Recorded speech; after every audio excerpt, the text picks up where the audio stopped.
It all started on an ordinary day, when a towering, mysterious dungeon suddenly manifested in the heart of our city. This wasn't just a structure, it was a perfect replica of a video game. Monsters emerged, items dropped, and humanity found itself obsessed with the new reality of leveling up and gaining skills. At first, it seemed manageable. Low-level threats like these giant rats were common, and for an elite team, they were nothing more than a warm-up. But deep within the tunnels, a wall shattered, revealing a darkness that no one was prepared for. Emerging from the black mist was the experienced monster, a creature of legends. Yashiro Yuichi, a genius swordsman and leader of the no-name team, immediately realized their ranged attacks were being neutralized by the thick fog. Yuichi signaled his teammates to cover him with fire magic. He charged forward, his eyes fixed on the target, determined to end this threat before it could claim more lives. Explosions rocked the corridor as the mages unleashed their power, but the monster barely flinched, its glowing eyes staring back through the smoke. Yuichi closed the distance in a flash, his blade cutting through the air with lethal precision. This was the strength that made him a top-tier explorer. Damn it, he cursed. Even with his sword heavily enchanted and a full power strike, the creature didn't budge an inch. It was like striking an immovable wall. The monster retaliated with fog bullets, a high-speed projectile that forced Yuichi to react instantly. Things were spiraling out of control faster than he anticipated. Yuichi swung his blade to parry the next strike, but his sword passed through nothing. The creature was playing with them, shifting its form at will. It vanished. The team froze in shock.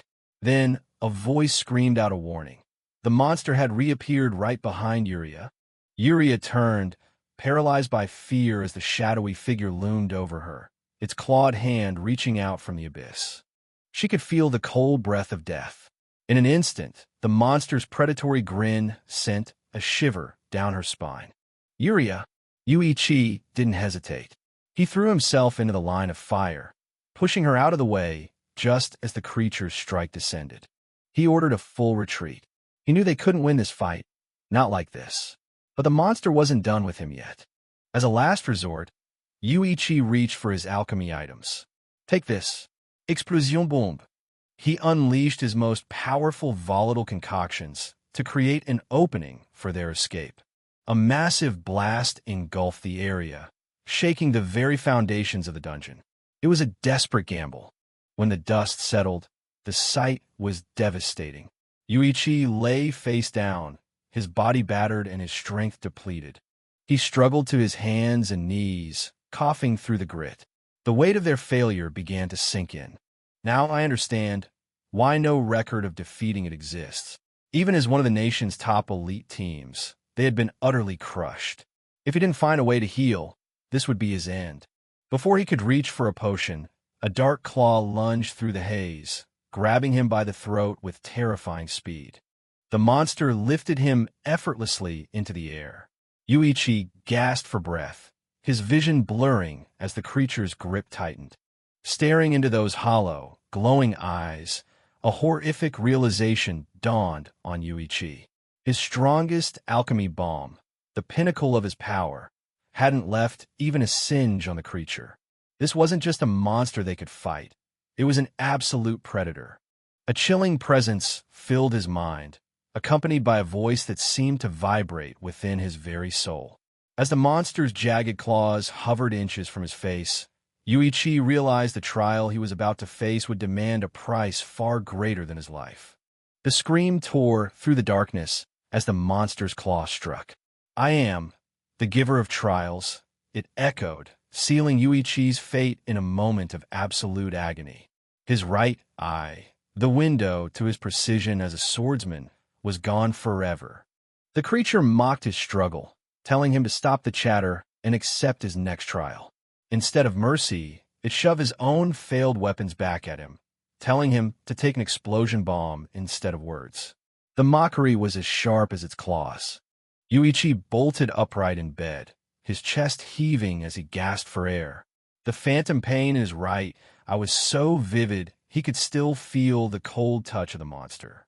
It was just a nightmare, but one that refused to let go. He sat in the silence of his room, surrounded by the remnants of his past life. A wall full of swords stood as a silent reminder of the warrior he used to be, now just decorations in a room that felt too small for a man who once conquered dungeons.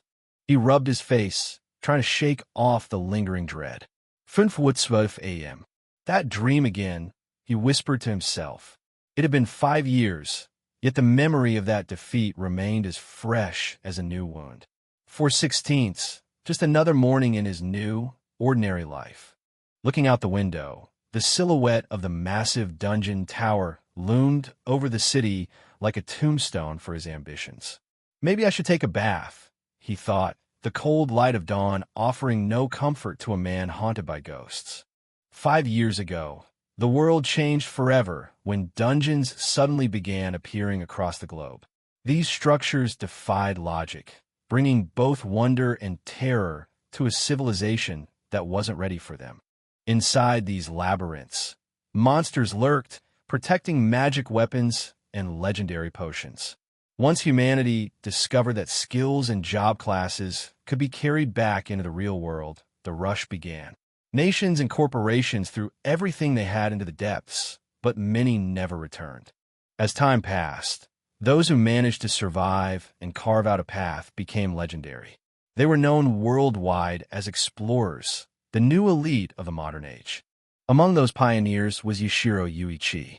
He had been there from the very first day. But now, as he sat at his desk at Shaw Corporation, dressed in a sharp suit with a black eye patch, he looked less like a legend and more like a typical salaryman. Ordinary office worker would be a more accurate description of me now, he mused. He looked at his Explorer license, a relic he hadn't used in a long time. In the quiet of his office, sipping coffee, Yuichi questioned if he could even call himself an explorer anymore in his current state. The fire was still there, but the world only saw the ashes. The loss of his right eye was more than just a physical injury. It robbed him of depth perception, a fatal flaw for a swordsman who lived on the edge. Forced to abandon the front lines, he pivoted to alchemy, hoping to create rare items that could turn the tide. But his efforts often ended in nothing but formation sand of frustration. Now, he had become a laughingstock. His alchemy skills were considered poor, and his transition to a support role was viewed as a pathetic retreat. Even the potions he meticulously organized felt worthless in the eyes of his peers. He stared at his reflection, the nickname echoing in his mind. The one-eyed alchemist, who fell from grace. The once great swordsman was now just a shadow on a glass pane. His introspection was interrupted by Sodazuki-san, who reminded him it was time for the rookie training lecture. Yuichi adjusted his suit, shifting from a brooding former hero to special advisor Yashiro. Work, it seemed, was the only thing that kept the memories at bay. Yuichi stood before the class of new employees, presenting his status card as an example. He explained the fundamental mechanics of their world. Defeat a monster, and you receive a status card. It was the birthright of every modern explorer. With professional ease, he broke down the stat categories on the board: STR, VIT, INT, MND, AGI, DX, and LUC. He maintained a friendly, encouraging smile, a mask he had perfected over the years to hide the bitterness underneath. He pointed out that global high-level explorers hovered around 50, even as dungeons continued to multiply and threaten the city. The lecture was dry, but the reality behind it was a matter of survival.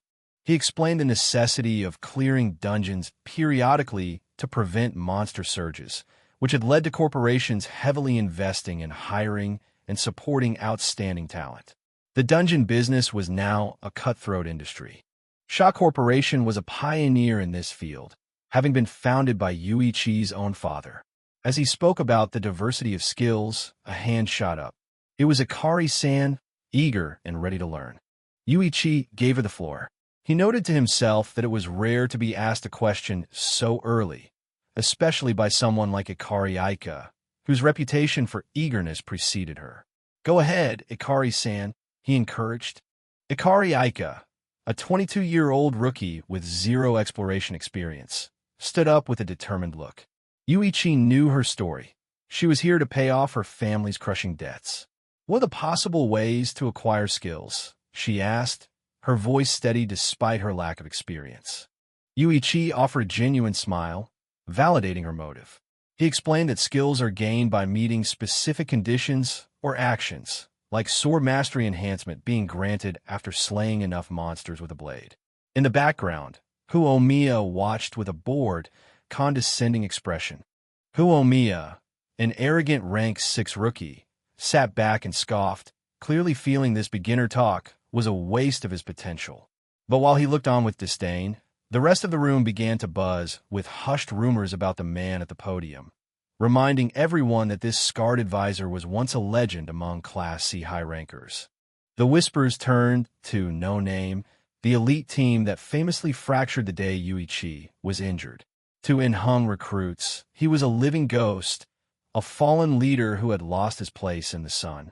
As the murmurs continued, Yuichi prepared to close the lecture, standing as a stark shadow of the hero he used to be. As the lecture ended, Huomiya watched Yuichi walk away, his gaze dripping with contempt. How pathetic, he sneered. So he really is just the one-eyed alchemist whose glory fell. For a rookie like Hu, a fallen legend was nothing more than a punchline. Yuichi wrapped up the session, reassuring the rookies that the company would handle their gear and expenses for the upcoming training. Ikari Aika sighed in relief, her exhaustion showing after a long day of absorbing information. For her, this was a lifeline. For Yuichi, it was just another part of the mask. Night fell, and Yuichi traded his advisor role for a more personal mission. He walked through the neon-lit streets toward Restaurant Shah, where a private sign mentioned a reunion for the no-name team. The past was calling, and he was finally ready to answer. Waiting for him inside was Izuma Shurhei, a 22-year-old magic swordsman and his former teammate. She sat at the bar, swirling a glass of wine with an effortless elegance. "Oh, isn't this the pampered rich kid?" she teased, her sharp eyes scanning him for any sign of the man he used to be.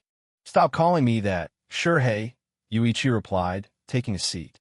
The table was soon filled with dishes made from exotic dungeon ingredients, a luxury provided by the very company he advised. It was a strange irony, eating the products of the world that had broken him.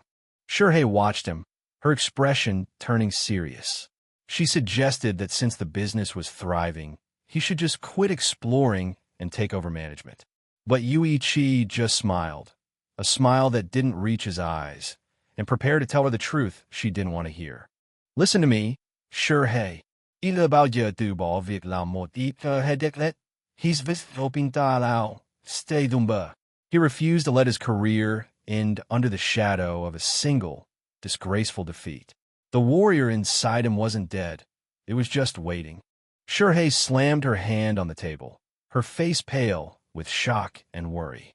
She reminded him that even with 8 of them, they were crushed by that monster. Even if you gather the same strength, you've lost your eye now. It would be an even worse gamble than before, she shouted, desperate to talk sense into him. Yuichi's remaining eye glinted with a cold, terrifying resolve. Give up? Impossible.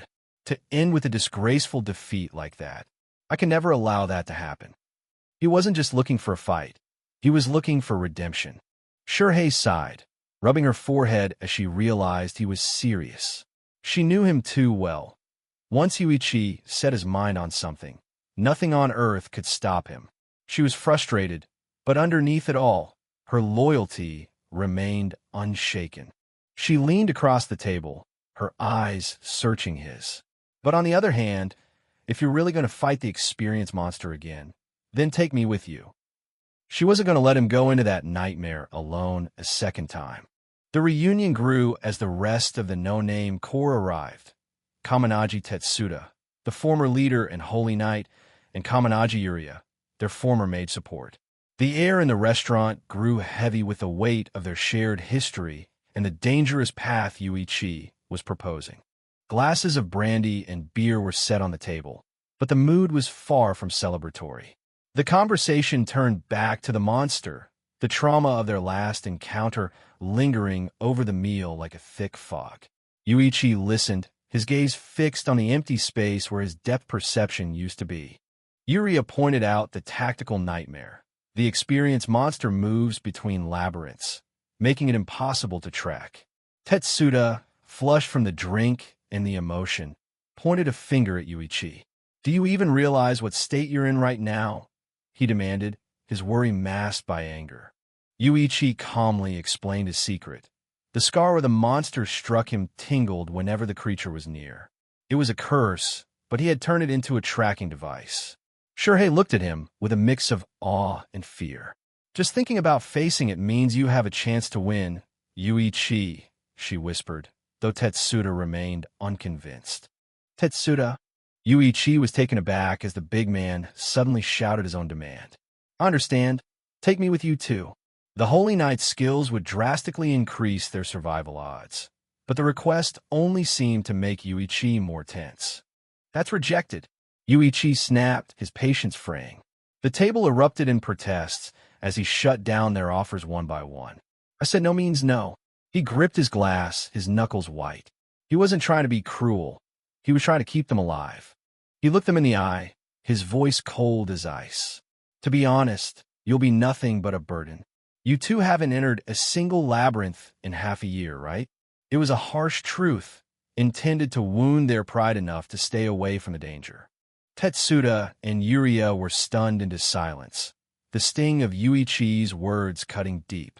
They looked at their drinks, the realization of their own stagnation hitting them hard. Yuichi stared into his glass, the silence in the restaurant deafening. "I spent the past Sao Thang entirely for revenge," Yuichi revealed, his tone softening but remaining firm.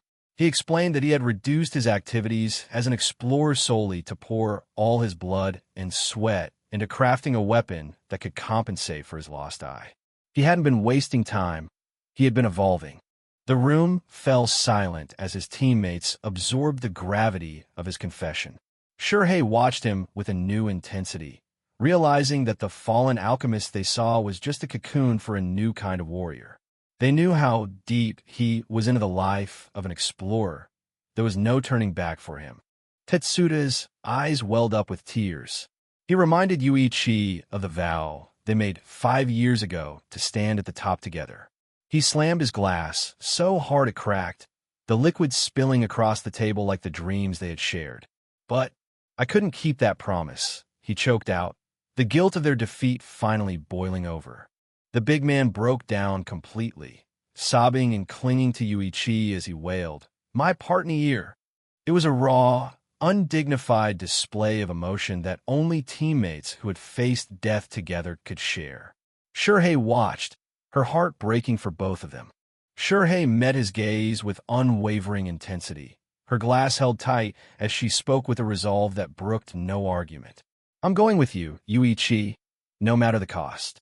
The shadow of the no-name team was still long, and their bond was far stronger than the fear of whatever lurked in the deep. Yuichi finally let out a long sigh, the resistance in his posture fading as he allowed the emotional weight of his team to settle around him. They were broken, scarred, and far from their prime, but they were in this together. "I understand," he whispered into the dim light of the restaurant, accepting the path that would eventually lead him back to the nightmare waiting in the dark. Later that night, Yuichi lay in his dark room, staring at the ceiling. The sounds of the reunion still echoed in his mind, but here in the silence, the weight of his reality was heaviest. He was no longer the leader of No Name. He was just a man clinging to a dream that had cost him everything. Yet, as he turned his gaze to his remaining eye, there was no regret, only a cold, simmering fire. He thought of the vision that was stolen from his right eye, a void that refused to be filled no matter how many potions he brewed or how much he trained. Then, like a ghost from the abyss, the image of the monster returned. "I will put you to the test."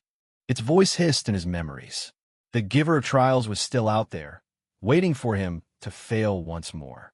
A sudden, sharp pain flared in his scar, causing him to clutch his face and groan in the dark. It was a physical reminder of his failure, a constant pulse of agony that had become his only companion over the last 5 years. He slammed his fist into the bed, the frustration boiling over. He was done being a victim of his own memories. Yuichi sat up, his expression hardening into a mask of pure, unadulterated resolve. "I'll definitely beat it," he whispered to the shadows. High above the neon-lit city, the dungeon tower stood bathed in the light of a full moon, a silent monolith where his fate awaited. The hunt for the experienced monster had officially begun, and this time, the one-eyed alchemist wouldn't be the one falling. Welcome to Yoko Kitezawa Labyrinth, a rank G dungeon where rookies come to learn the ropes. The signs warn of low-class monster leaks, but for our group of newcomers, this is where their journey truly begins. The first challenge? A G-rank monster known as the Giant Rat. It might be low-class, but its aggressive screech and sharp teeth are enough to rattle any beginner's nerves. Yashiro Yuichi handles the creature with effortless grace, pinning it down before it can strike. Ikari Aika, still finding her footing, can only watch in shock and stammer an apology for her slow reaction. Yuichi tells her not to worry. As they check their status cards, Aika sees her job is currently just a commoner. Yuichi explains that everyone has likely started with this basic tier, but exploration requires more. Yuichi explains that to survive deeper dungeons, they need to transition to second or third tier jobs. The rookies listen intently, though some, like Huomiya, look far from convinced. Huomiya scoffs, claiming he's heard that securing a second job can take an entire year. His arrogance is on full display as he questions Yuichi's plan, doubting the feasibility of such a jump for rookies. Yuichi isn't bothered. He can see right through the boy's skepticism. He knows Huomiya thinks he's lying, but the seasoned advisor has a trick or two up his sleeve. He reflects on his time as a C-rank explorer, admitting they had to learn through trial and error. However, he reveals that modern analysis has discovered semi-secret methods to obtain second jobs, even at rank 1. Take the pharmacist job, for instance. It's a special role with no rank restrictions, and Yuichi plans to have everyone learn it immediately to boost their stats. The rookies are stunned. This pharmacist boosting is a legendary strategy for beginners, allowing them to grow far more capable than those who take the traditional route. Even Huomiya can't hide his frustration at not knowing this sooner. The requirement is simple: restore 1,000 HP. Yuichi pulls out wound medicine, explaining that it doesn't matter if the target is yourself, an ally, or even a monster. Aika points out that beginners can't afford expensive healing tools, but Yuichi just smiles. That's exactly why his company provides full support for their trainees. He activates his alchemist-exclusive skill, Toolbox, summoning a massive supply of medicine from a dimensional space. Aika is left breathless by the sheer scale of his preparation. For maximum efficiency, Yuichi offers himself as the healing target due to his high HP. But how will he stay injured? The answer leaves everyone horrified. He pulls out cursed poison daggers and stabs himself right in the arm. Aika's face turns pale, her eyes widening in pure terror as blood splatters the floor. Yuichi calmly explains that these cursed daggers inflict continuous damage as long as they remain in the body. If the rookies just keep healing him repeatedly, they'll hit the job requirement in no time. With multiple daggers protruding from his body, Yuichi smiles casually, telling them to keep the healing coming until they've restored 10,000 HP. It's a brutal, extreme training method that only he would devise. Time is precious in a dungeon. As they work through the grueling process, the silence of the corridors is broken only by their frantic efforts to keep up with Yuichi's self-inflicted wounds. Finally, a breakthrough. Aika's status card glows with a new light.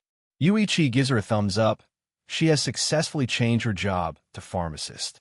The transformation is complete.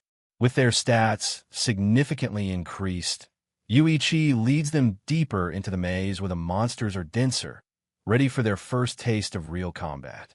Suddenly, a swarm of giant rats surrounds them. Aika panics at the sight of 3 monsters at once, but Yuichi stays firm, instructing them to stay focused and attack only one enemy at a time. Yuichi begins formation training, directing the wings of the group to rotate roles. He wants them to turn a chaotic brawl into a series of manageable one-on-one fights, slowly pushing them to face multiple enemies as they gain confidence. But theory is different from reality. As the rat numbers grow, Aika finds herself unable to block everything. She takes a hit, a sharp cry of pain escaping her lips as a rat lunges at her shoulder. Yuichi watches with a cold, focused gaze. He's teaching them a brutal truth. In the dungeon, survival depends on a constant, active cycle of thinking and acting. If they can't bridge the gap between their plans and the execution, these monsters will be the last thing they see. When a fellow rookie tries to rush to Aika's side, Yuichi cuts them off with a chilling command. Stay back. Don't help her. It's a harsh lesson in self-reliance. If she doesn't learn to push through the pain and fear right now, the dungeon will eventually swallow her whole. Akari Aika is completely overwhelmed. The giant rats are everywhere, their aggression far beyond anything she's faced before. Yashiro Yuichi's harsh reminder hangs in the air. If she can't push past this level of danger, she'll never make it as an explorer. This isn't just a test of strength. It's a test of her resolve to survive. In a split second, one of the creatures lunges, sinking its sharp teeth into Aika's arm. The pain is electric and terrifying, but the shock in her eyes quickly turns to something else. She realizes that in this world, a single mistake can be fatal. Aika doesn't let the pain stop her. With a surge of desperation, she swings her weapon, delivering a crushing blow that sends the rat flying. From the side, Yuichi watches with a quiet hoe, clearly surprised by her sudden spark of combat instinct. She corrected her mistake in the heat of battle. Panting and covered in scratches, Aika laughs nervously, admitting she messed up by lunging in too far. Behind her, Kuomiya is already eager for his turn, shouting for the next round. Yuichi acknowledges her effort. Despite her appearances, she's showing the mental toughness needed for this life. Yuichi encourages her, noting that her ability to learn quickly and correct her own mistakes is rare. He tells the rookies that once their rank rises, everything will change, so they must work hard. Meanwhile, the arrogant Huomiya just smirks, mocking how rough things seem for the low-rankers. Huomiya's arrogance reaches a boiling point. He pities those who struggle with such weak enemies, his confidence unshaken. Yuichi, however, sees the danger in this attitude. He warns the boy that relying solely on high stats without developing actual combat skill is a recipe for disaster. Huomiya scoffs at the advice, letting the weak rats crawl over him to prove they're beneath his notice. He tells Yuichi to focus on himself instead of nosing into others. To him, the enemies are far too weak, and he believes he can win easily even with reckless fighting. The taunts get personal as Huomiya calls Yuichi a failed alchemist and begs to fight stronger monsters. His disrespect for his senior is palpable, and the atmosphere grows tense. The other rookies, including Aika, can only watch in awkward silence as Huomiya demands a real challenge. Yuichi's calm demeanor doesn't waver, but his presence becomes cold and imposing. He looks at his students, his eyes hidden behind his dark hair and eye patch, as he decides to take Huomiya up on his challenge. It's time for a lesson the boy won't soon forget. All right, Yuichi sighs, looking down at a defeated rat. I'll prepare an opponent worthy of you. His tone is flat, but there's an underlying threat that the arrogant rookie is too confident to notice. The training is about to get much more serious. They stand before a massive, ancient door. Yuichi explains that every labyrinth has a boss at its deepest point, and the exploration isn't complete until it's defeated. Once it's turned into a magic stone, the labyrinth core appears, the ultimate sign of victory. He warns Huomiya that a boss has high intelligence and complex attack patterns. Yuichi adds a final warning. If the core is destroyed, the labyrinth itself disappears. Huomiya doesn't seem to care about the risks. He's thrilled that the boss will be his opponent. He sees this as his chance to prove his superiority over everyone else. The deal is struck. Yuichi promises not to interfere and even offers special treatment if Huomiya wins. The arrogant rookie is ecstatic, telling Yuichi there's no backing out now. He's so focused on the prize that he doesn't notice the faint, knowing smile on Yuichi's face. Yuichi sets the condition. If Uomiya loses or surrenders, he must obey Yuichi's orders from now on. Uomiya agrees without hesitation. Then, let's begin, Yuichi says, his expression shifting into something far more calculating and ruthless. The door opens to reveal the boss, an F-ranked giant rat. It's a massive, hulking beast that fills the room, its presence far more intimidating than the lesser rats they faced earlier. This is a true monster of the labyrinth. The rookies are paralyzed. Aika is horrified, realizing the creature is at least 3 meters tall. Our boss is always this huge, they stammer. Uomiya, however, draws his blade, refusing to let the monster's size rattle his confidence. To him, it's just a bigger target. A big body alone means nothing. Uomiya yells, charging forward. But the giant rat boss isn't just a brute. Magical seals begin to glow on the floor around it, crackling with power. The rookie is charging straight into a magical trap he didn't expect. The rat lets out a deafening roar as a blast of magical energy erupts from the ground. Uomiya is caught in the middle of it, his confident charge replaced by a look of pure shock as he's blasted back. He didn't anticipate the boss having such diverse attack patterns. The room is filled with explosions of magic and debris. Yuichi watches from a safe distance, mockingly asking if Uomiya is ready to give up.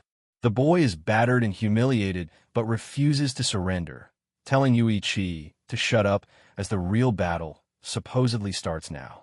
The giant rat boss lets out another terrifying screech. Uomiya tries to re-engage, but the beast's eyes glow with magical power. Aika watches in disbelief as she realizes the monster is actually casting spells, something she never thought possible for a filthy rat. The rookie is hit again, sent flying across the room. Aika asks if bosses are always this strong. Yuichi confirms it, noting that Uomiya is currently a textbook example of a rookie failing because they relied too much on their initial stats. Yuichi analyzes the failure. Because Uomiya had such a high VIT value, he never bothered to learn how to evade. He lacks the flexibility to handle magic or intelligent attack patterns. He's stuck in a fatal trap, completely unable to respond to the boss's power. The giant rat boss turns its glowing eyes toward the spectators, its bloodlust palpable. Aika flinches, realizing the monster has noticed them. Yuichi remains perfectly calm, his hands crossed as he continues to observe the lesson unfolding before them. The arrogant rookie is barely clinging to life. Uomiya lunges for one more desperate attack, his sword drawing blood as he yells at the little monster. He thinks if he can just get close, its spells won't matter. But the giant rat lets out a furious growl, its endurance far beyond what the boy estimated. Just a filthy rat. Already. Uomiya screams, plunging his blade into the beast. But as he does, the magical seal in the creature's eye glows brighter than ever. More seals appear on the floor, and the air crackles with an impending, devastating attack that Uomiya is completely exposed to. Ikari Aika watches in horror as magical circles appear under the feet of the rats. She turns to Yashiro Yuichi, asking if this is getting too dangerous. Even Yuichi admits that the situation has taken a turn for the worse. The boss isn't just strong, it's cunningly using its minions to trap its prey. Uomiya is suddenly swarmed. The giant rat boss summons dozens of smaller rats, creating a living wall of fur and teeth around the rookie. He's paralyzed with fear, realizing that his high VIT stat means nothing when he's completely immobilized and being gnawed on from every angle. Damn you all, don't get in my way. Uomiya screams, swinging his sword blindly. But the rats are too many and too fast. He's fighting a losing battle, his movements becoming sluggish and desperate as the sheer weight of the swarm begins to crush him.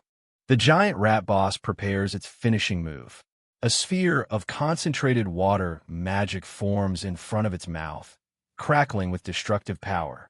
Kuomiya can only gasp in terror as the beast aims its magical blast directly at him, with no way to dodge through the sea of rats. A massive explosion of water and energy shatters the room. Kuomiya is caught right in the center, his arrogant defense easily pierced by the high-rank magic. The impact is devastating, sending a shockwave through the entire dungeon floor. The smoke clears to reveal Kuomiya's broken body sent flying across the chamber.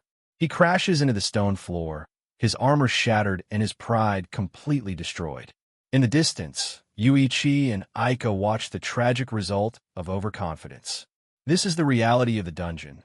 One mistake, and it's all over. Yuichi walks up to the fallen rookie. Kuomiya is barely conscious, his arrogance replaced by a pathetic plea for his life. "Save me, Yuichi-senpai." He mumbles through the pain. Yuichi looks down, his expression unreadable, before deciding that the lesson has been sufficiently learned. Yuichi quickly takes command. He tells Aika to use her remaining healing potions to treat Kuomiya's wounds. When Aika addresses him as advisor, he corrects her. From now on, they are to call him Yuichi-senpai. He then steps toward the boss, declaring that he will finish this. Yuichi stands alone against the giant rat and its army. He doesn't look like a failed alchemist anymore. He looks like a predator. His presence is so overwhelming that even the rats hesitate, sensing a level of power they cannot comprehend. Yuichi activates his toolbox skill once more, but this time he's not reaching for medicine. He reaches into the dimensional portal and draws a sleek, high-rank sword. His movements are a blur as he prepares to show the rookies what a real expert can do with the right tools. With a single blindingly fast slash, Yuichi creates a massive shockwave of light. He doesn't just attack the boss. He carves through the entire swarm in a single motion. It's a display of speed and precision that leaves the rookies in complete awe. Yuichi moves like a ghost through the battlefield. Every stroke of his blade is calculated. Every step is perfect. The giant rat boss screeches in agony as it's sliced apart. Its minions turn to ash before they can even react. This is the true power of a former C-rank explorer. The room falls silent as the final strike lands. The giant rat boss is obliterated, and the magical swarm dissipates into nothingness. The rookies watch with their mouths agape as Yuichi effortlessly sheaths his weapon, the threat gone in mere seconds. The boss's body dissolves, leaving behind a glowing mana stone on the ground. Aika stares at it, amazed that such a terrifying beast could be reduced to a single crystal. Yuichi stands victoriously over the remains, the challenge over as quickly as it began. Yuichi turns to the broken Kuomiya, coldly reminding him of their deal. From now on, he follows instructions. Aika watches as Kuomiya submissively agrees. Yuichi reflects internally. He will use anything, even his junior's suffering, to reach his ultimate goal. To him, this was just another good lesson for the recruits. But Yuichi's victory feels hollow. He picks up a mana stone, but something is wrong. He looks around the empty chamber, his eyes narrowing. The air feels heavy, and a sense of unease begins to creep into the room. He realizes the problem. The labyrinth core didn't appear. Normally, the core manifests immediately after a boss is turned into a stone, signaling the dungeon's reset or completion. Its absence means the trial isn't actually over. Yuichi stands alone in the center of the room, staring at the empty air where the core should be. This has never happened before. He mutters. The silence is deafening, and he can feel a presence lurking just beyond the reach of his vision. Suddenly, a sharp, throbbing sound echoes in his head. His heart begins to race, and a familiar, agonizing sensation starts to flare up. Something is reacting to the atmosphere in this room, and it's coming from inside his own head. "My right eye, it hurts." Yuichi gasps, clutching his eye patch. The phantom pain from the eye he lost 5 years ago is returning with a vengeance, burning like white-hot iron. He realizes with dread that this pain only occurs in the presence of one specific type of entity. His eye flares behind the patch as he realizes the horrifying implication. This isn't an anomaly of the dungeon. This is a targeted hunt. He can feel the darkness in the room beginning to coagulate into a physical form behind him. From the shadows and the smoke of the dead boss, a terrifying figure manifests. It's an ethereal, shadowy entity with glowing white pits for eyes. Yuichi realizes with a sinking heart that he's looking at his nightmare. The experienced monster has returned. The entity speaks with a voice that seems to vibrate in Yuichi's bones. I'm the one who imposes the trial. I grant you the experience. It towers over the room, its presence dwarfing the former boss.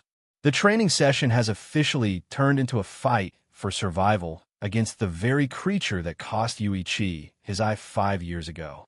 The title card sets the stage for a fated rematch. The one-eyed alchemist knight stands before the very entity that once brought him to his knees, the one who imposes the trial. Deep within the labyrinth, Yuichi feels a chill down his spine. He adjusts his eye patch as a familiar, dark presence begins to manifest in the chamber. Shock washes over him. Did this trial beast just appear out of nowhere, or has it been lurking in the shadows this whole time? Either way, the tension is suffocating. The beast looms like a nightmare made flesh, declaring its intent to impose the trial once again. But Yuichi isn't trembling. A cold, sharp smile creeps across his face. The how doesn't matter anymore, only the fact that his enemy is right in front of him. The creature's aura is overwhelming, but Yuichi keeps his cool. He turns his attention to his companion, Feng, who is paralyzed with fear. Urgency takes over. Yuichi hands Feng a transfer stone and a phone, commanding him to use them to teleport everyone out of the labyrinth immediately. He needs Feng to warn their former party members that battle is now unavoidable. Time is a luxury they don't have. Yuichi snaps at them to follow his instructions. He turns to the blonde girl, Aika, as the air crackles with the beast's dark power. Yuichi gives Aika specific orders. Lead the escape and use the medicine he provided if they encounter any other monsters on the way out. He's entrusting their lives to her while he prepares for the impossible.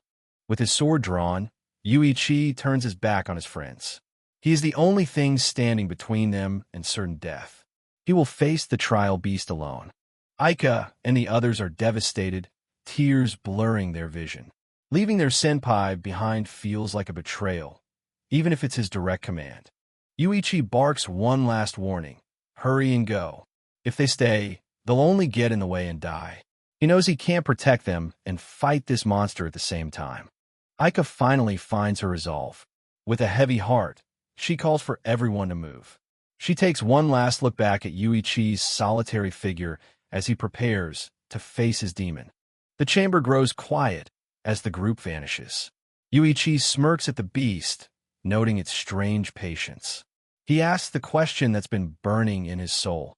After stealing my eye, what do you intend to do? The beast's voice echoes with a chilling authority, officially granting the trial. Instead of fear, Yuichi responds with a dark, confident grin. This is exactly what he wanted. Laughter erupts from Yuichi, a sound filled with years of pent-up frustration and pain. Since the day of his defeat, he's been haunted by nightmares. Every moment has been leading up to this second chance. The wait is over. The time for hiding is done. With a terrifying intensity in his gaze, Yuichi declares that the hour of revenge has finally arrived. He moves like a blur, lunging toward the towering shadow. His blade swings with a precision that defies his status as a mere alchemist. The beast strikes back with massive claws, but Yuichi's focus is absolute. He must overcome this trial to prove he is no longer the man who was broken all those years ago.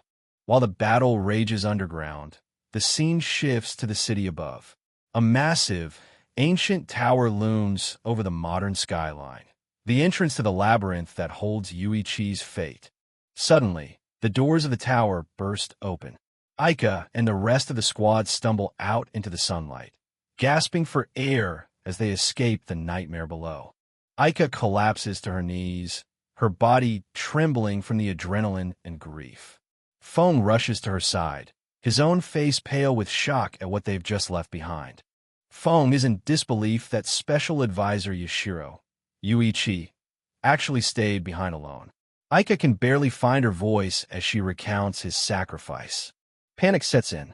Aika grabs Feng, screaming for him to send reinforcements immediately. She knows that every second they waste brings Yuichi closer to death. Feng's voice trembles as he delivers the crushing truth. Backup won't make it in time. He reminds Aika that they aren't just dealing with any monster, but the very trial beast that once decimated an entire squad of elite C-rank warriors. To him, the odds are non-existent. But there's something even worse weighing on Feng's mind. A fundamental truth about Yuichi that makes this fight a death sentence. He reveals that Yuichi is, after all, an alchemist, a class never meant for the front lines of a battlefield. Aika is frozen in shock, the true horror of his gamble finally sinking in. Feng is paralyzed with dread. He knows the truth that everyone else seems to overlook. Yuichi, or Advisor Yashiro, is an alchemist. In this world, that means he lacks the combat skills necessary to survive a direct clash with a monster of that caliber. Aika, however, refuses to accept this, screaming at Feng to stop talking nonsense and focus on getting help. Suddenly, a violent tremor ripples through the earth. A massive pillar of light and energy erupts from the labyrinth's core, signaling a battle of catastrophic proportions.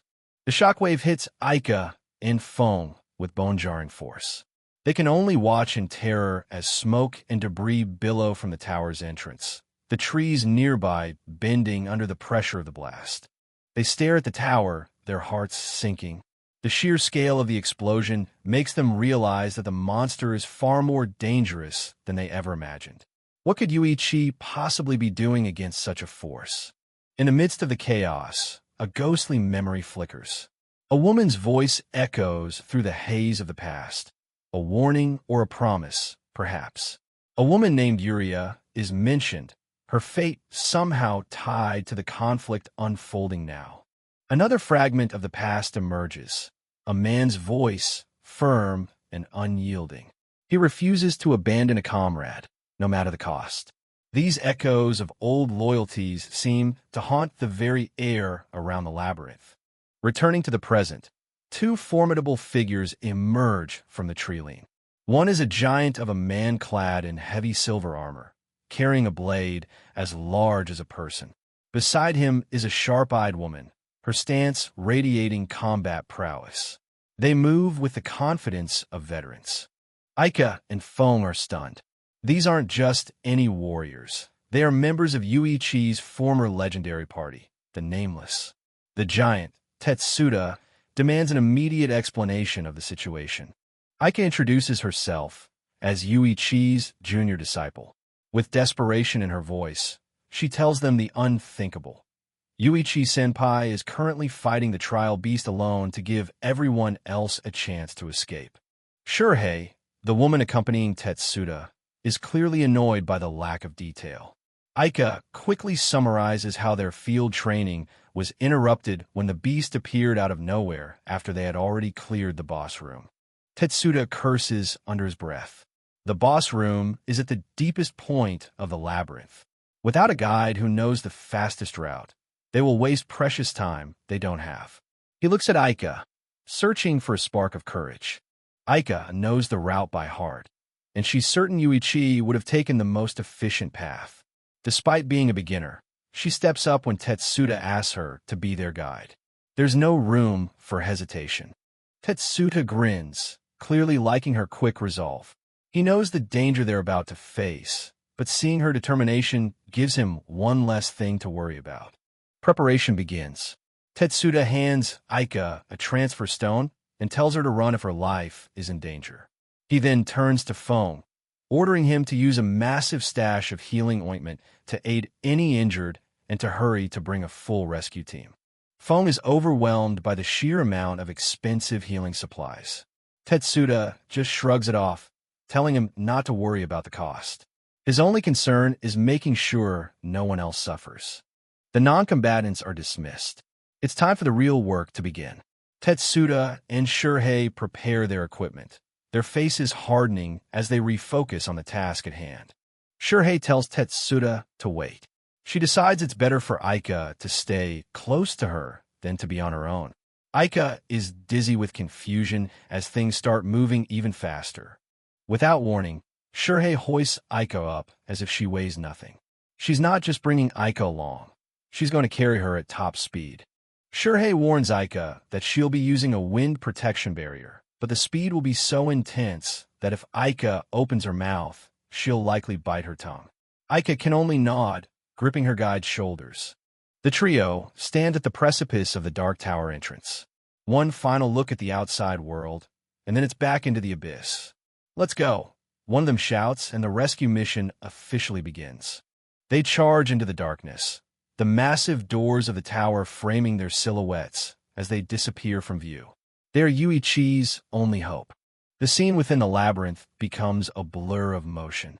Debris from the explosion still hangs in the air as they vanish into the lightless depths. Shurhei and Tetsuda tear through the labyrinth corridors at a staggering pace. They don't even slow down for the minor monsters in their path, blowing past rats and rubble as Aika points toward the left and right, guiding them through the maze. A bone-chilling scream echoes from deep within the labyrinth, followed by another massive flare of energy. They're getting closer. The battle for Yuichi's life is reaching its climax. The fated rematch begins. Yashiro Yuichi, the one-eyed alchemist, stands face-to-face with the experienced monster, the very nightmare that claimed his eye 5 years ago.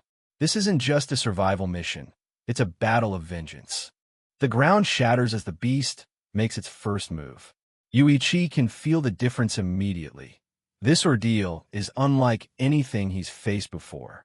Yuichi lunges forward, sticking to the same swordsmanship style as their last encounter. He aims for close combat, hoping to catch the beast off guard. But swordplay alone won't be enough.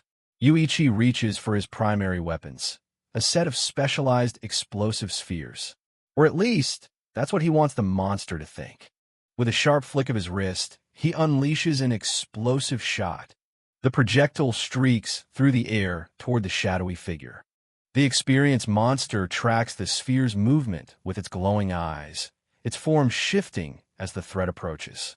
A massive explosion rocks the chamber, engulfing everything in a blinding flash of light and debris.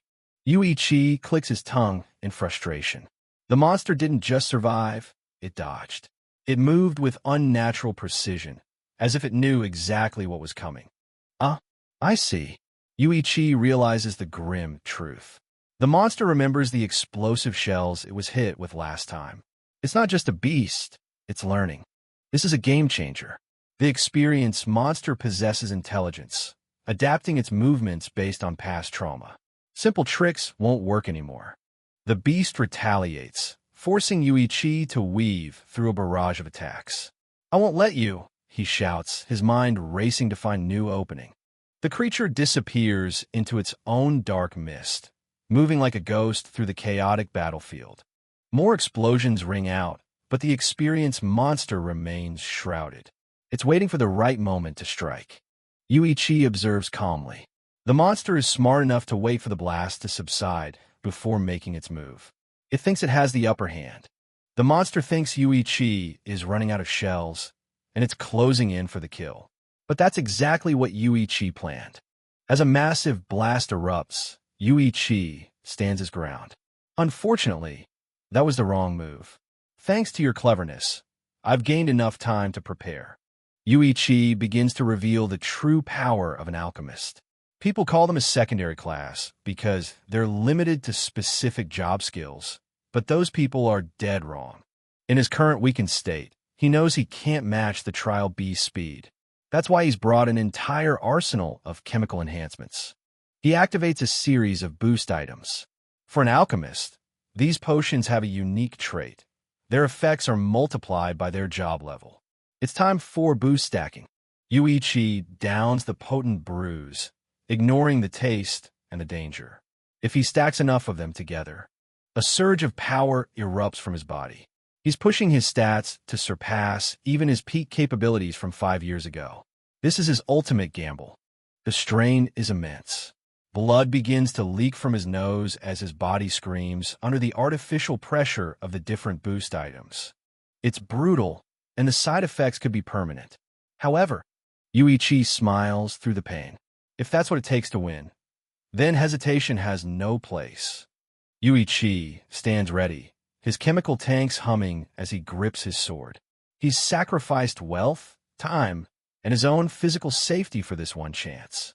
Now, come, he declares, his voice cold and steady, and savor every bit of this preparation. The trial beast emerges through the lingering smoke, its glowing eyes fixed on its prey. It believes it has the upper hand, unaware that Yuichi has already turned the entire battlefield into a masterfully crafted death trap. Yuichi doesn't slow down. He continues to pelt the monster with spheres, maintaining the pressure even as the beast's glowing eyes pierce through the chaos. But this time, it's not just about the explosions. The experienced monster stands its ground, its shadowy form flickering as the projectiles detonate around it. It seems unfazed, almost as if it's testing Yuichi's resolve. Charging straight at me, without retreating? Yuichi notes, observing the beast's aggressive advance. He quickly realizes the trick. The black mist surrounding the creature acts as a physical shield, absorbing a significant portion of the damage before it can even reach the core. To land a clean hit, he'll have to find a way to strip that protection away. The beast lunges, closing the gap in an instant. Yuichi realizes the monster has already figured out the fatal flaw in his explosive shot. At this close range, if he throws one, he'll be caught in the blast as well. The predator is intentionally staying close to neutralize his range advantage. But Yuichi's expression shifts from concern to a cold, triumphant smirk. His reasoning makes perfect sense, but precisely because of that, didn't you consider? This place is already my domain. He had already predicted this move and prepared a countermeasure that the beast never saw coming. Suddenly, something changes in the air. The floor beneath the monster begins to react, sending a jolt of panic through the shadows that compose its body. Yuichi's smile widens as he watches the monster's shock. I didn't expect such an overreaction from you. He taunts, knowing he finally has the upper hand in this deadly game of chess. Yuichi reveals his secret. The holy water I scattered across the ground during the explosion shots. He pulls out more vials of the glowing liquid, confirming the beast's greatest weakness. Holy water is a well-known dungeon drop, devastating to undead and demonic creatures. Each explosion earlier wasn't just for damage. It was a delivery system for this exact trap. The monster seems to reel, its intelligence working against it as it wonders how Yuichi knew. Simple, Yuichi explains coldly. In our last fight, I saw the Holy Knight Tita's skill worked on you, so I guessed the outcome. He's been analyzing this creature's nature for 5 long years. Looks like it's confirmed. You're classified as an undead-type creature. Yuichi declares, shattering another sphere of holy water directly in front of the beast. The liquid burns through the monster's protective mist like acid on flesh. But Yuichi isn't finished. And if that's the case, I prepared another setup, one I can put to use right now. He activates a heavy device on his back, a complex sprayer system designed for high-pressure chemical dispersal. The experienced monster pauses, its glowing eyes wide with a new emotion, confusion. It stares at the alchemist who stands before it, no longer a victim, but a meticulous executioner. Yuichi stands firm, his sword planted in the ground, waiting for the trap to spring. Yuichi continues to scatter the holy water, intentionally expanding the range of his defensive barrier. Every drop that hits the floor makes the environment more hostile for the undead beast. In this room, the alchemist is the one defining the rules of engagement. Exactly. The longer this goes on, the stronger my position becomes. Yuichi's voice is steady. He watches as the beast's movements grow sluggish, the holy aura in the room beginning to eat away at its shadowy essence. While yours grows weaker, he shouts, taunting the predator that once haunted his every waking hour. The tables have truly turned. The hunter has become the prey. The monster retreats into the shadows, the ground beneath its feet now a scorched wasteland of holy light. Yuichi stands ready, his back to the viewer, watching the darkness for any sign of movement. Here it comes. Yuichi senses the change in the atmosphere. He remembers this feeling all too well, the same teleport ability the beast used when it attacked Yuria. It's looking for an opening, a blind spot. The beast appears in an instant, manifesting directly in his blind spot, right behind his missing eye. It's a calculated, cruel move designed to exploit his permanent injury. But Yuichi isn't surprised. He's been baiting this exact teleport. The monster's dark, clawed hand reaches out for Yuichi's head, centimeters away from contact. It thinks it has him. It thinks it's about to repeat the history of 5 years ago. But Yuichi has a nasty surprise waiting. The tanks on his back roar to life, unleashing a high-pressure blast of holy water directly backward, catching the monster point-blank in its moment of triumph. The beast is blasted back by the purifying torrent, its scream of agony echoing through the chamber. Yuichi doesn't hesitate, immediately dropping to a low crouch to prepare for a follow-up strike while his opponent is reeling. The monster bellows in pain, its shadowy form beginning to unravel under the intense holy light. Yuichi's eye of insight gleams as he focuses everything on his next move. The predator's scream, of you, is the music he's waited half a decade to hear. Yuichi's focus is absolute. He leans into a sprint, his sword drawn and ready to carve through the weakened shadows. This is it, the culmination of all his preparation. With a swift, powerful motion, Yuichi slashes through the beast's core, tearing its shadowy form asunder. Holy light spills from the wound as his blade strikes true, leaving the monster frozen in disbelief at being so thoroughly outplayed. It's a critical hit, but the alchemist is far from finished. You're shallow. Just one more strike, he shouts, his body a blur of motion as he ruthlessly presses the advantage. Years of accumulated pain and preparation are channeled into this final charge, as he prepares to deliver the blow that will end this nightmare once and for all. Yuichi doesn't give the beast a second to breathe. He lunges again, his movements sharp and calculated, closing the distance before the monster can even register the pain of the first blow. This isn't just a duel. It's a systematic dismantling of a nightmare. A massive wave of holy energy erupts from his blade, clashing with the monster's shadowy essence. The purified light tears through the dark mist, illuminating the entire chamber in a brilliant, searing flash. The creature's defenses are completely shattered. The experienced monster stares in pure, unadulterated shock. Its glowing eyes, once full of predatory malice, are now wide with the realization of its own mortality. Yuichi stands just a few meters away, his silhouette framed by the fading holy mist, a cold and immovable figure of vengeance. Is that all? His gaze seems to ask. A severed, shadowy arm hits the cold stone floor, twitching as it begins to dissolve into nothingness. The monster's physical form is unraveling, the purification energy eating away at its very existence. The once mighty trial beast is now just a broken fragment of its former self. Yuichi adjusts his grip on the blade, a faint, mocking smile playing on his lips. Well, he asks, his voice echoing in the sudden silence of the chamber. This is the flavor the blade crafted just for you, imbued with the purification effect, each one costing 3 million yen.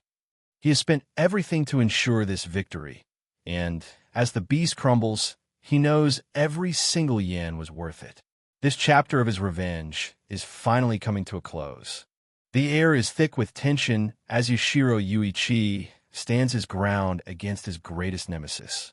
The experienced monster stares back with cold, glowing eyes, its feminine form masking a terrifying power that Yuichi knows all too well.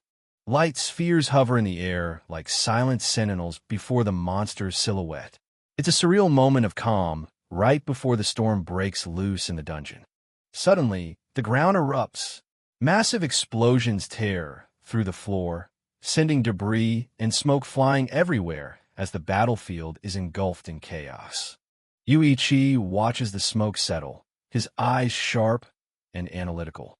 He isn't just fighting, he's calculating every variable, every movement of the creature within that haze. The experienced monster emerges unscathed, but it's keeping its distance now. Yuichi notes its hesitation. It seems even a monster learns when its prey starts biting back. Yuichi realizes the monster is becoming cautious. Now that its attack patterns are exposed, it has to rethink its strategy. The hunter has become the analyzed. But the beast isn't done yet. A swirling vortex of black mist begins to manifest around it, a dark energy that signals its next move.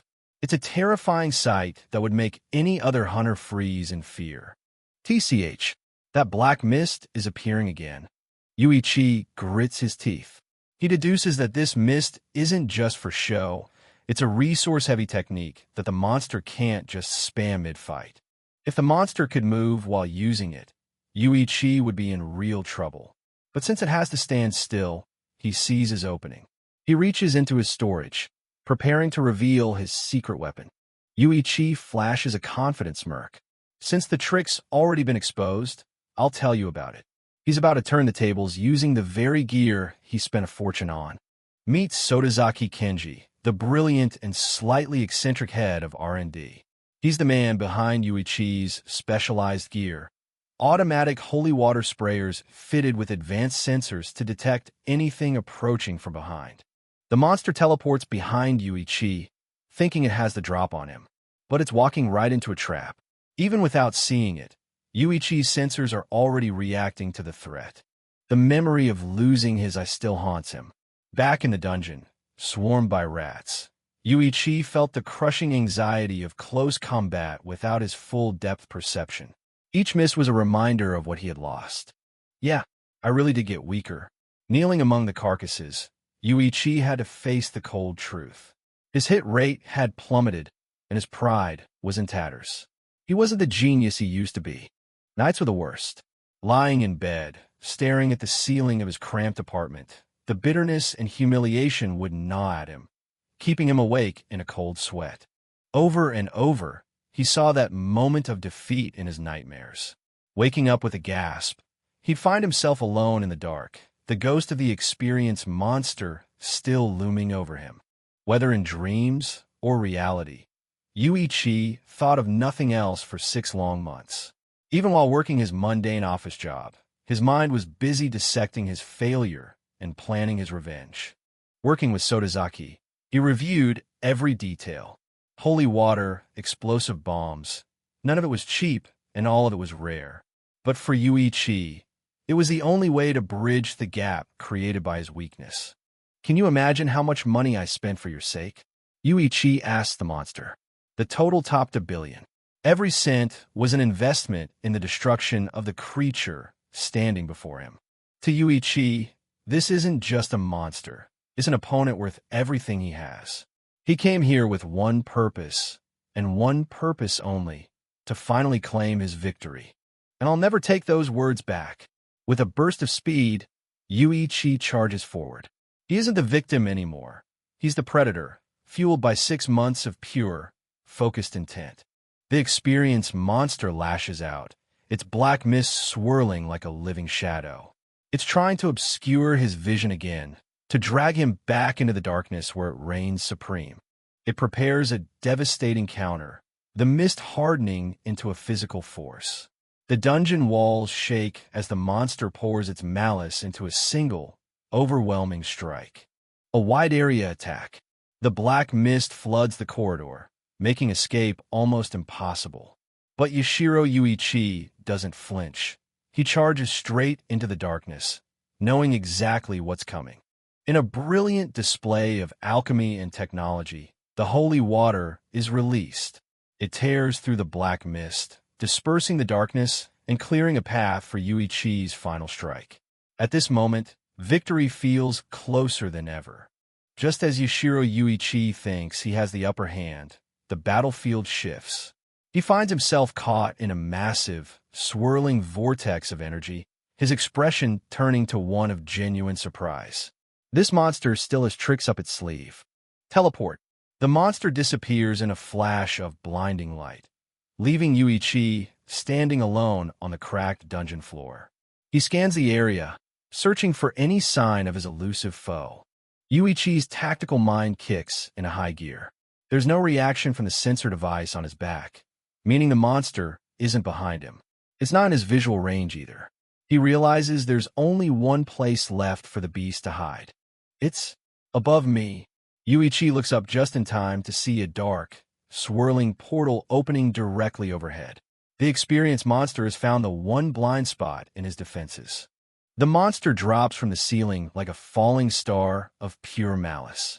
It knows that high in the air, away from the holy water on the ground, its black mist won't dissipate. It plans to crush Yuichi before he can react.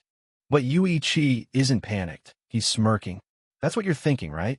He watches the monster descend, realizing that for all its cleverness, it's fallen right into his trap. Your actions are easy to predict, Yuichi scoffs. He had been leading the monster this entire time, baiting it into taking the bait and attacking from above. Now, it's exactly where he wants it. With a thunderous roar, the device on Yuichi's back unleashes its true power. He's not just using sprayers anymore. This is the simplified holy water machine gun, and it's aimed straight at the sky. A relentless torrent of holy water pelts the experienced monster, tearing through its dark defenses. The creature is caught mid-air, unable to dodge the vertical barrage that Yuichi prepared specifically for this moment. The monster screams in agony as the holy water burns its spectral form. Yuichi stands calmly beneath the rain of liquid light, his eyes cold and unforgiving. He's not leaving anything to chance. The impact is so powerful that it shatters the ground around Yuichi. With this, there's nothing left between you and me, he mutters, preparing for the final, decisive blow. Yuichi lunges forward through the holy water rain, his blade ready. The monster is reeling, its movements sluggish as it tries to recover from the unexpected assault. With double enhancement, my speed's higher than before. Yuichi moves faster than the monster can track, catching it off guard. The beast misread his limits, and now it's going to pay the ultimate price. Yuichi delivers a devastating slash, cutting right through the monster's midsection. He finds a victory almost disappointingly easy, considering the years of nightmares he's endured. The beast's face is frozen in a silent scream. With one final, powerful overhead strike, Yuichi cleaves the experienced monster down to the floor. The impact is absolute, crushing the life, if you can call it that, out of the ancient enemy. As the dust settles, Yuichi stands amidst a circle of summoned swords, his breathing heavy but controlled. He checks his surroundings, making sure the job is truly done. The monster lies defeated, its body pierced by multiple blades. Yuichi wonders if it was his choice of countermeasures that truly paid off, or if he has finally surpassed his own trauma. But he knows better than to relax just yet. A faint glow begins to emanate from the center of the room. Yuichi kneels down, his attention caught by a mysterious object materializing in the aftermath of the battle. The dungeon core. Yuichi gazes at the pulsating sphere of light. Its appearance usually signals the end of a dungeon crawl and the ultimate victory for the explorers. Looks like it's really over. Yuichi lets out a weary sigh. The core appearing after the boss is defeated means the threat has been neutralized, and he can finally breathe a sigh of relief. Time to check on the trainees' safety. Yuichi turns his back on the defeated monster, his thoughts shifting to the students he needs to protect. He doesn't notice the severed head of the beast still lying nearby. Suddenly, a chill runs down his spine. He catches a glimpse of the monster's face. It's smiling. The test isn't over yet, he realizes with a jolt of pure terror. The nightmare isn't over. Yuichi spins around, drawing his sword in a desperate reflex. But he's too late. The monster's body is already dissolving into a thick, oily black mist that feels more dangerous than anything he's faced so far. Yuichi watches in horror as the black mist flows toward the severed head of the monster. This wasn't just a defeat, it was a diversion. The beast had one final, terrifying move left to play. Instead of fading, the mist begins to violently swarm around the blades and the monster's remains, concentrating into a dark, pulsating mass of energy. The air grows heavy as it prepares to consume everything, plunging the dungeon into a new kind of darkness. The battlefield is consumed by darkness. Yashiro Yuichi stands his ground, surrounded by the blades of his own alchemy, as the experienced monster's black mist swirls violently around him. The silence is deafening, broken only by the crackle of dark energy. The dungeon core pulses with a faint, dying light in the center of the room. It's the heart of this entire dungeon, and right now, it's vulnerable. Yuichi can feel the weight of what's about to happen. The black mist is heading for the dungeon core. Yuichi watches in horror as the oily shadows begin to coil around the sphere of light. He's never seen anything like this. It's as if the monster is trying to possess the dungeon itself. The core is turning black. Yuichi's eyes widen as the pure energy of the dungeon core is corrupted. The shadows aren't just covering it. They're merging with it, turning the crystalline surface into a void of pure malice. Desperation takes hold. Yuichi lunges forward, sword raised high. He knows that destroying the core will erase the dungeon, but he has no choice. He has to stop whatever this transformation is before it's too late. Clang! The blade bounces back with a bone-jarring impact. Yuichi is stunned. Nothing should be able to withstand his direct strike. He desperately throws his alchemy spheres, but they fail to leave even a scratch. Damn it! How hard is this thing? A massive explosion of dark energy erupts from the blackened core, sending Yuichi flying backward. He stares through the smoke and debris, his mind reeling. This is impossible, he whispers, realizing his best efforts were useless. The corrupted core begins to sink, disappearing into a pool of shadow on the floor. Yuichi watches, paralyzed by the sight of his only target vanishing into the dark. He's left alone in a dungeon that's no longer playing by the rules. Gone? Yuichi scans the empty room, his heart racing. The core is gone, the monster is gone, and the silence has returned. Then a primal instinct screams in his ear. Behind me, a strike from the shadows. Blood splatters across the floor as a devastating blow pierces right through Yuichi's back. He let his guard down for one split second, and the dungeon has exacted a bloody price. The true nightmare has only just begun. All right, guys, things are looking absolutely grim for our protagonist. Yashiro Yuichi has just been slammed into the wall with enough force to shatter stone. Dust and debris are everywhere, and for a moment, it looks like it might be over. Yuichi gasps for air, a searing pain ripping through his entire body. He can feel his bones are broken in multiple places. But as he grits his teeth, a dark thought crosses his mind. The fact that he can still feel this agonizing pain means he's somehow still alive. He looks down at his hand to see his sacrificial ring completely shattered.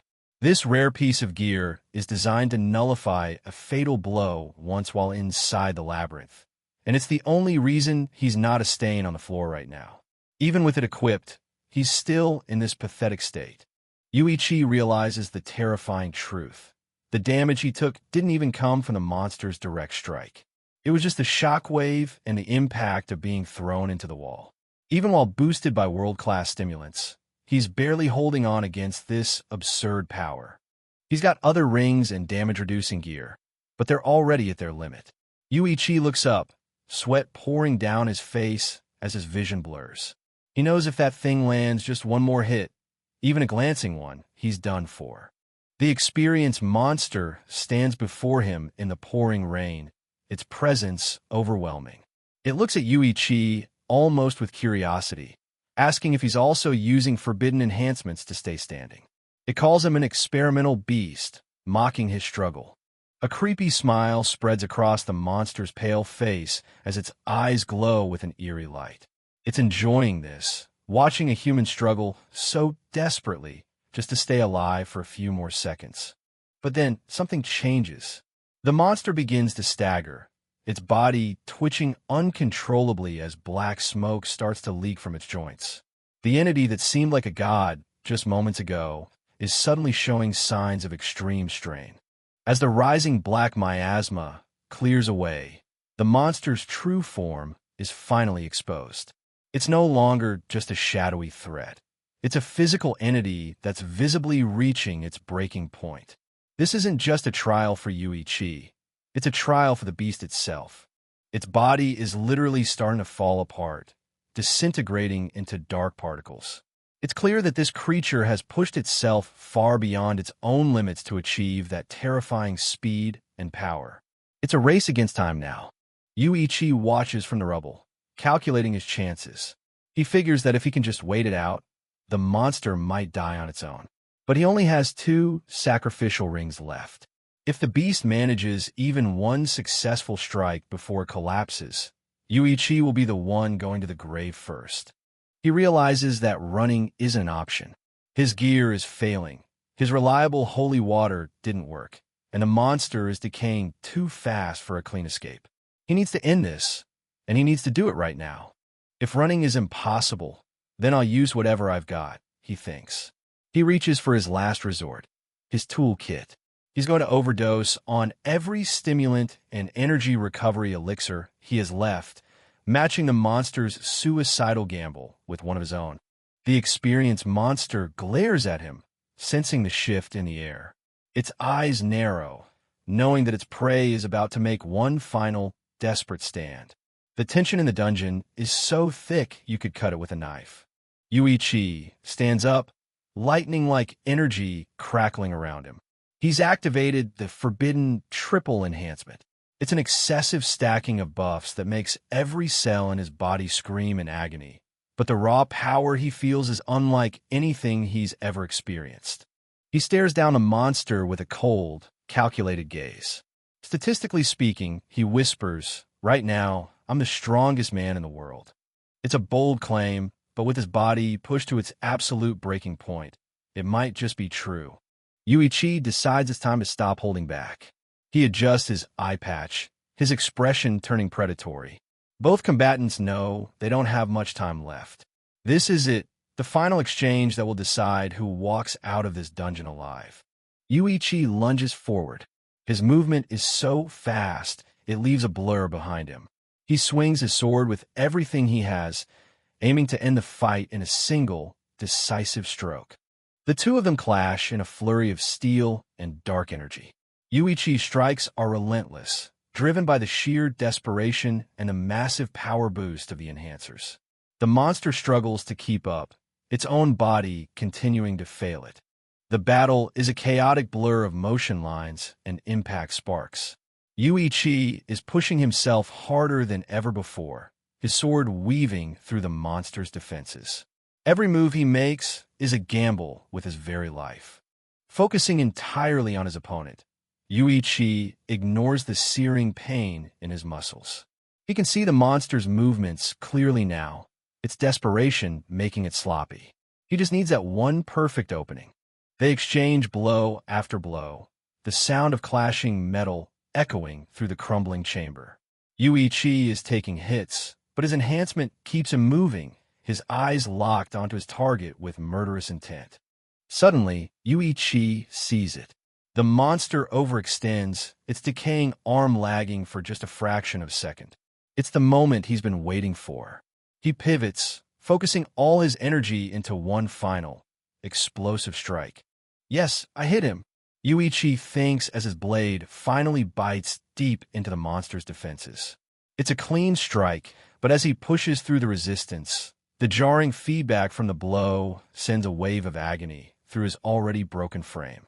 A massive explosion of energy erupts, blasting the experienced monster across the room until it crashes into the stone wall. It's a staggering impact, yet Yuichi can feel his own body starting to buckle under the sheer weight of the forbidden power he's unleashed. Yashiro Yuichi is in a bad way. He's coughing up blood, and another one of his sacrificial rings just shattered. Just the recoil from his own boosted attacks is pulverizing his innards. He realizes with a grim look that he's only got one ring left to protect him. The experienced monster doesn't give him a second to breathe, launching another massive strike that causes a violent shockwave to tear through the room. Yuichi barely manages to brace himself as the impact shatters the stone around him. The monster manages to graze Yuichi, and though he avoided a direct hit, the damage is critical. Yuichi grits his teeth in agony, realizing that he's lost the vision in his left eye. Now, he's effectively blind in both eyes in the middle of a life-or-death struggle.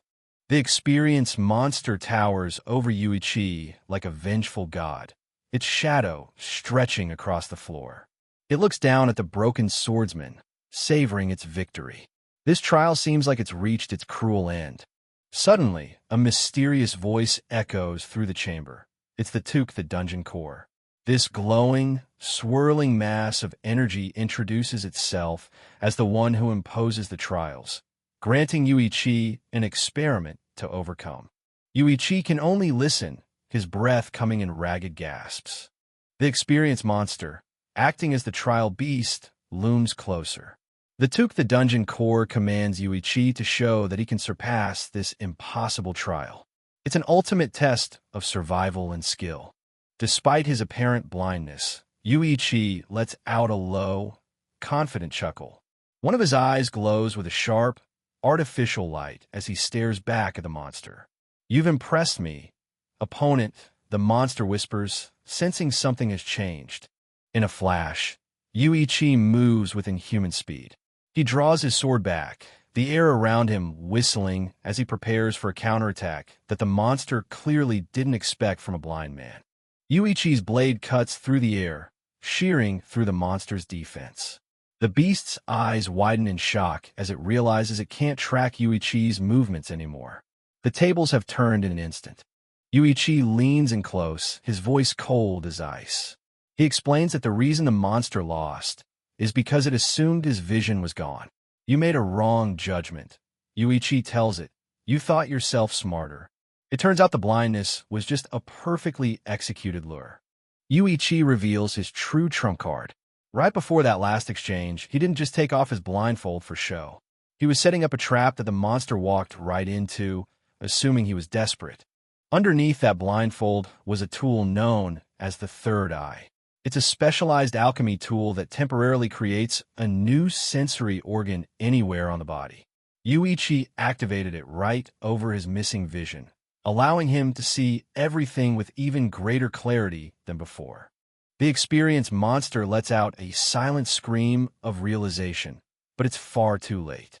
Yuichi's blade is already in motion, glowing with lethal energy as it prepares to finish the job.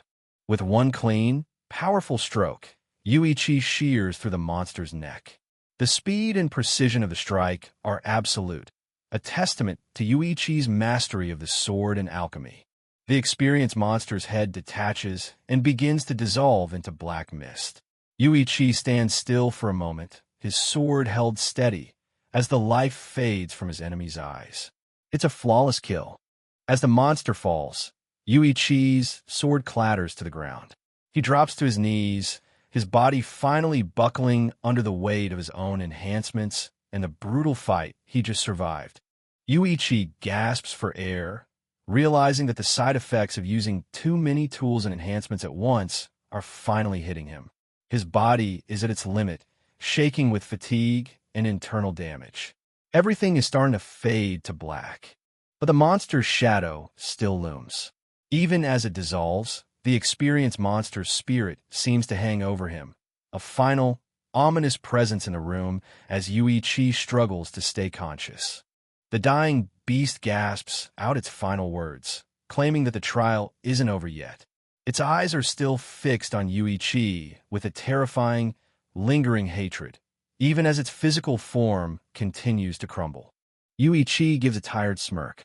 He calls the monster a stubborn bastard, admitting to himself that his body is so ruined he can't even swing a sword anymore. But he's an alchemist, and swords aren't his only weapon. He reaches into his bag for one last surprise. Yuichi tosses out a handful of explosive alchemy balls. He bids the monster farewell, reflecting on what a ridiculous end this is, finishing off a legendary trial beast with an unexpected explosion. He's closing this chapter for good. A massive, blinding explosion rocks the entire dungeon level. The remains of the experienced monster are completely obliterated in a roar of fire and smoke. Yuichi's final gamble has paid off. We transition to Chapter 7 as we see Ikari Aika and Tetsuda sprinting through the dungeon corridors. They look worried, their faces lit by the flickering torchlight as they rush toward the source of the noise. Tetsuda's face hardens as the thunderous echoes of combat vibrate through the dungeon walls. Beside him, Ikari Aika's heart sinks.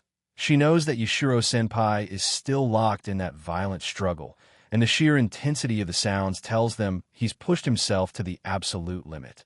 Before they can reach him, a massive section of the wall erupts in a violent explosion of stone and dust.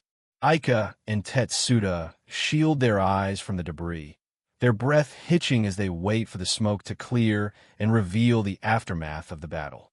As the smoke clears, Ikari Aika, Azuma Shurhei, and Tetsuda are met with a gruesome sight. A headless corpse lies amid the rubble, the aftermath of a battle more violent than anything they could have imagined. They stand frozen, the shock written all over their faces as they process what just happened. In the dim light of the dungeon, the silhouettes of Aika and Azuma Shurhei loom over the fallen swordsman. Their hearts race as they desperately scan the shadows, hoping against hope that their friend is still alive. Yashiro, senpai. Their cries echo through the stone halls as they finally spot him. Aika and Azuma Shurhei rush to his side, their faces pale with terror. Tetsuda follows close behind, his eyes wide as he sees the state of the room. Yashiro Yuichi lies battered on the ground, his body covered in bruises and blood. He looks half dead, but as they reach him, he weakly replies that he can still hear them. The relief is palpable, but it's clear he's in critical condition. Aika doesn't waste a second. Her hands are shaking as she fumbles with a physical recovery drug. She knows that if they can just get this into his system, he might have a fighting chance at pulling through. However, the recovery drug doesn't seem to be working. Tetsuda, looking on with concern, hears Yuichi explain that he's already used everything he had. The big man is baffled. Why would high-grade medicine fail now? He wonders if the monster did something even worse to him. Yuichi struggles to sit up, his first thoughts still on the enemy. Is it dead? He asks, his voice raspy. Tetsuda tries to reassure him, pointing out the headless body across the room, but Yuichi isn't so easily convinced. Yuichi's gaze is dark. He reminds them that the bastard revived even after its head was cut off once before. This time, we have to make sure it's really dead. He insists, his body trembling as he tries to stand. Tetsuda and Aika try to hold him back, worried he'll collapse again. The strain is too much, and Yuichi lets out a pained groan as his vision blurs. Aika catches him, her voice filled with desperation as she calls his name. He's pushing himself far past the breaking point. Supported by Azuma Shurhei, Yuichi admits that he can barely move his own body. He confesses to using too many enhancement elements during the fight. Tetsuda is shocked, asking if he actually resorted to a double enhancement, a gamble that most would never survive. No, in the end, I did triple enhancement on every ability, Yuichi reveals. Tetsuda is absolutely floored. Triple enhancement is suicidal. The side effect alone could kill him, and even if he survives, the long-term consequences are a terrifying unknown. Yuichi just gives a grim look, stating simply that if he hadn't done it, he'd be dead for real. Tetsuda curses, calling him reckless, but there's a deep respect in his eyes for the sheer willpower it took to pull off such a feat. Tetsuda decides to take action. He tells the girls to take care of Yuichi while he goes ahead to confirm the monster's death and secure the perimeter. He needs to make sure no more surprises are waiting for them in the dark. In the quiet of the dungeon, Aika and Azuma Shurhei hold onto Yuichi. The weight of the moment hangs heavy on them. Aika looks at him with a mix of relief and profound sadness, seeing just how much he sacrificed to keep them safe. Azuma Shurhei can't hold back her tears anymore. She looks down, her heart breaking as she sees the physical toll the battle took on Yuichi. She knows he won't be able to move properly for a long time after this. Yuichi asks Aika why she's here and what happened to the others who were evacuated. Aika reassures him that everyone is safe and that she was the one who guided them to the leader's room. Yuichi apologizes, feeling like he's burdened them with his mess. It's fine. The important thing is that you're safe, senpai, she replies. Yuichi looks at them with a somber expression. He remembers his promise to take them with him when he faced the monster, and he feels a deep sense of guilt for breaking that vow and going in alone. He knows how much they wanted to stand by him. He tries to brush it off, saying it was an unexpected encounter that couldn't be helped, but the atmosphere remains tense. Azuma, Shurhei, and Aika stay by his side, their presence a silent reminder that they aren't going anywhere. I was worried about you. Azuma, Shurhei finally blurts out, her eyes brimming with tears. She's not just talking as a teammate. There's a raw, personal fear in her voice that she can no longer hide. She thought she was going to lose him today. Yuichi can only sigh, feeling the weight of her worry. Aika looks at them both, the gravity of the situation sinking in. Next time you do that, I won't forgive you so easily. Azuma Shurhei warns, her voice shaking but firm. She won't let him throw his life away like that again. Across the room, Tetsuda has reached the monster's remains. He's taken no chances, binding the headless body in heavy chains under a glowing magic circle. He stands guard, his shield ready, just in case Yuichi's fears about a revival come true. Tetsuda wonders aloud if the thing could even move in this state, but Yuichi is still cautious. Unless it has a third form, I think we're safe, he says. They all stare at the bound corpse, waiting for any sign of life, but so far, there's nothing but silence and heavy chains. Aika is still in disbelief. They had defeated the monster's first form so easily with their pre-prepared plan, but this second form was a completely different beast. As she speaks, the monster's remains begin to dissolve into a thick, black smoke that swirls around the room. The monster's body begins to collapse, dissolving into a swirling vortex of black mist right before their eyes. Aika lets out a startled gasp as the darkness expands, and Tetsuda tightens his grip on his shield, sensing that the true nature of this dungeon is about to be revealed. From within the decaying remains, a massive glowing orb ascends, the heart of the labyrinth itself. It pulses with a rhythm that feels both ancient and absolute, surrounded by rotating rings of magical script. As the group watches in stunned silence, the dungeon core begins to manifest its true power. Ikari Aika watches in awe as the dungeon core begins to pulse with an inner light. It's shifting through the spectrum, moving from a deep, menacing crimson to a calm, ethereal blue. The air in the chamber hums with the sheer magnitude of the magic radiating from the orb. The entire group, Aika, the battered Yashiro Yuichi, Azuma Shurhei, and the stalwart Tetsuda, stands before the massive glowing sphere. They look like mere ants compared to the heart of the dungeon, the silence between them heavy with uncertainty. Suddenly, waves of energy ripple outward from the core, pushing back the dust and debris.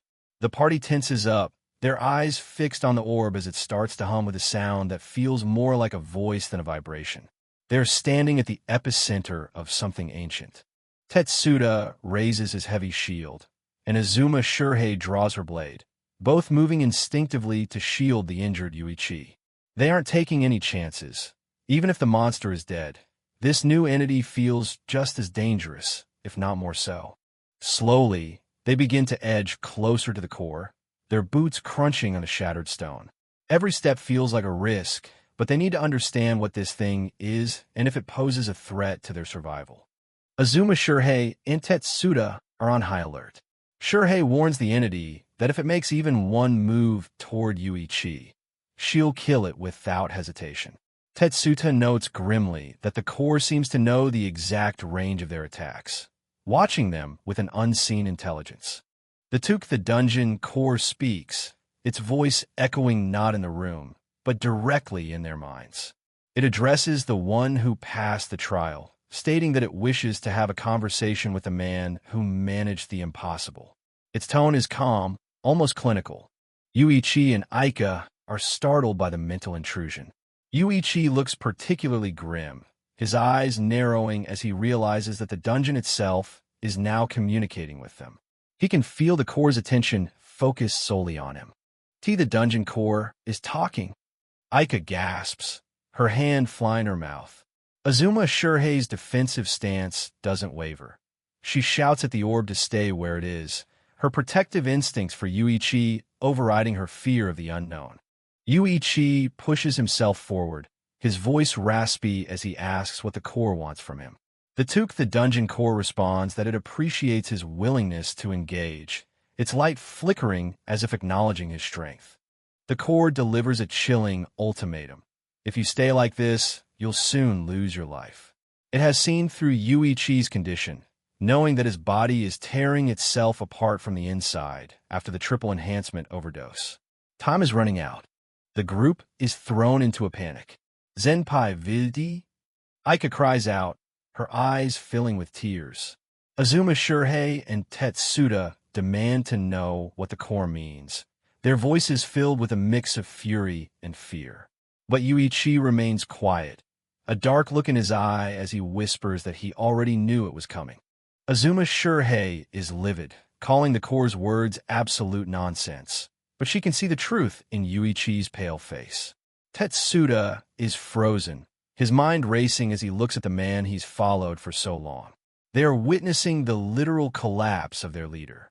Yuichi weakly explains that he can feel the life slipping away from him. His own body is telling him the end is near. The dungeon core calls him a rare hero for clearing the trial alone and declares that it is its duty and desire to save him. The offer of life hangs in the air, a temptress in the dark. Yuichi looks up, his gaze meeting the ghostly, humanoid face that begins to form within the swirling energy of the core. He asks how it could possibly save him. The dungeon core reaches out with a spectral hand, making a single, terrifying request. Touch me. With his life on the line, Yuichi is forced to make a deal with the heart of the dungeon.